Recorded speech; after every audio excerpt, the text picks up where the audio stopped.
All right, today, folks, we're going to be writing and then solving two-step equations.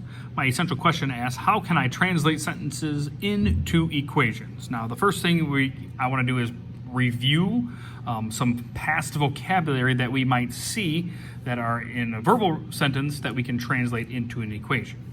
All right, so I'm going to make us a little bit of a chart here.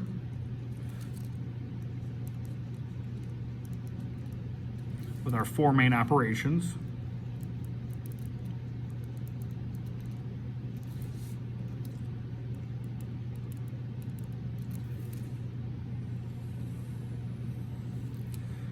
We'll fill this chart in with vocabulary terms that we might see. All right, so hopefully you're kind of thinking some already, especially when I get to addition, I don't know, plus, total, sum, increase, more than. All these are indications that we need to add something. For subtraction, you might just see the basic minus, difference, decrease, less than. Those are kind of pretty much our basic ones.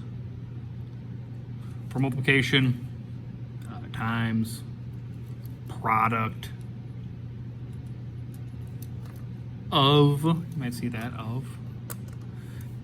That's about it there. Division, quotient, dividend, split, maybe. I don't know. Just depends on how the things are going to be worded for you. But that's pretty much the basics, okay?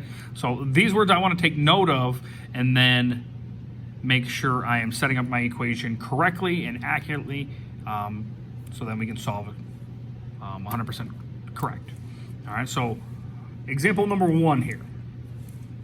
A verbal sentence that we would get would be something like 7 more than 1/5 a number is 13. All right. So when I look at this, I see some important stuff. Obviously, I see the number 7. I see 13. I see 1/5. That stuff's all good. I see more than, which tells me to add. I see the word is, which tells me equals. And then I see a number. It's a number I don't know, so we'll use our variable x. All right. So I can almost bring this straight down and create my equation. 7 plus 1/5.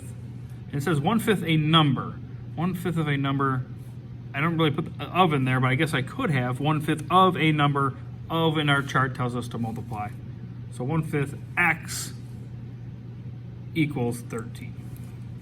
And there, from here, we would just go through our regular routine and our rules to solve the equation. I'd subtract 7 from both sides. I'd be left with 1/5 x equals 6. We would multiply by now the reciprocal of 1/5, which would be 5/1. And then x would equal 30.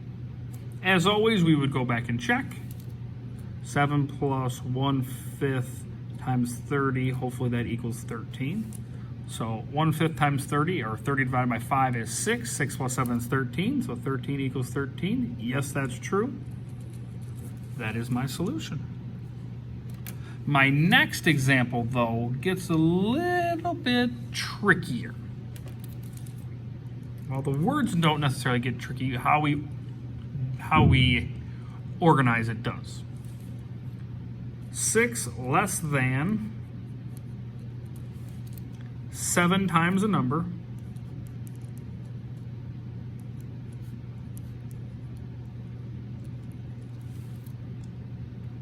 is negative 20. So again, the things that should jump out to us are our numbers. 6, 7, negative 20. We see a number Okay, that's going to be x again. And then we have some operations. We have our is, which tells me equals. We have times, which, let's use our little dot. And then we have less than. All right, but when I see less than, that is the tricky part. I can't necessarily go in this order. It says 6 less than 7 times a number. I'm taking 6 away from 7 times a number. So I need to rewrite this as 7x minus 6 equals negative 20. 6 less than 7 times a number. I have to switch it.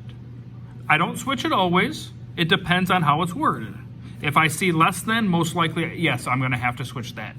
If I say 6 minus 7 times the number, no, I would have it in that regular order that we have kind of written here. But when I see less than, I'm going to have to switch it.